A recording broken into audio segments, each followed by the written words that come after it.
అంతర్జాతీయ మహిళా దినోత్సవ సందర్భంగా ప్రతి ఒక్కరికి కూడా పేరు పేరున హృదయపూర్వక శుభాకాంక్షలు తెలియజేస్తున్నాను.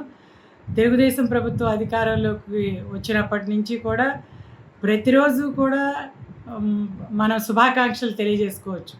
ప్రతిరోజు ఒక పండుగే. ఎందుకంటే మహిళల పట్ల అంత చిత్తశుద్ధితో ముందుకు వెళ్తుంది తెలుగుదేశం ప్రభుత్వం.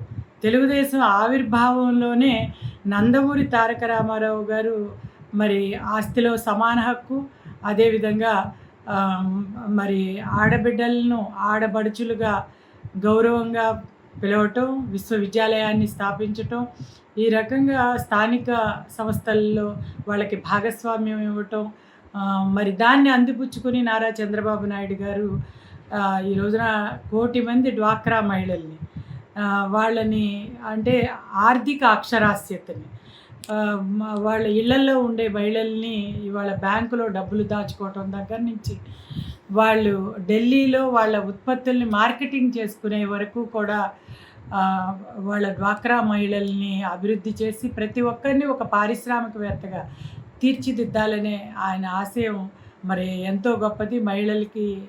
అదేవిధంగా మహిళల రక్షణ పట్ల ఈ రోజున ఎన్నో కార్యక్రమాలు చేపట్టడం జరుగుతూ ఉంది. మరి మనం సూపర్ 6ని సూపర్ హిట్ చేసుకునే దానిలో కూడా మహిళలకి మహాశక్తి అనే పథకం ద్వారంగా ఉచిత బస్సు సౌకర్యాన్ని కలుగజేయటం, ఈ రకంగా మరి అంగన్వాడీలకి 2 సార్లు జీతాలు పెంచిన ఘనత కూడా తెలుగుదేశం ప్రభుత్వం. తెలుగుదేశం ప్రభుత్వం ఎప్పుడు అధికారంలోకి వచ్చినా కూడా మరి సమాజాన్ని ఒక మెట్టు పైకి తీసుకువెళుతూ ఎన్నో కార్యక్రమాలు చేపట్టడం ప్రతి ఒక్కరు కూడా అర్థం చేసుకోవాల్సిన అవసరం ఉంది.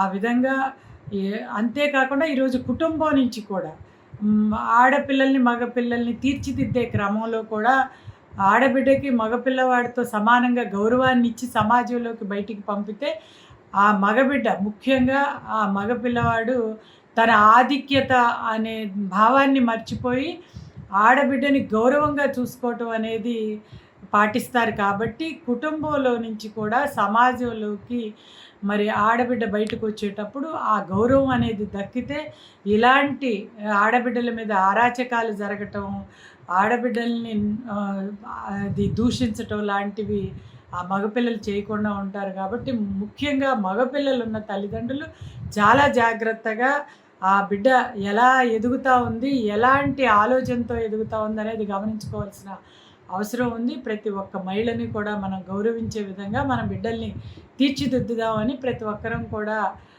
శపథం చేస్తూ మరి ఈ ప్రభుత్వం దానికి కట్టుబడి ఉందని మరొకసారి తెలియజేస్తూ మరి అందరికీ కూడా ఈ అవకాశాలని మహిళలు కూడా వినియోగించుకొని ఏదైతే ఈ ప్రభుత్వం ఇస్తుందో అవకాశాలను వినియోగించుకొని వాళ్ళ కుటుంబాన్ని అభివృద్ధి పదంలోకి తీసుకెళ్తూ సమాజాన్ని అభివృద్ధి చేస్తూ ఈ రోజున ఆంధ్రప్రదేశ్ని మరి చక్కటి స్వర్ణాంధ్రప్రదేశ్గా తీర్చిదిద్దటంలో మనందరం కూడా పాత్ర వహిద్దామని తెలియజేస్తూ జై హింద్, జై జన్మభూమి, జై చంద్రబాబు గారు, జై జై తెలుగుదేశం.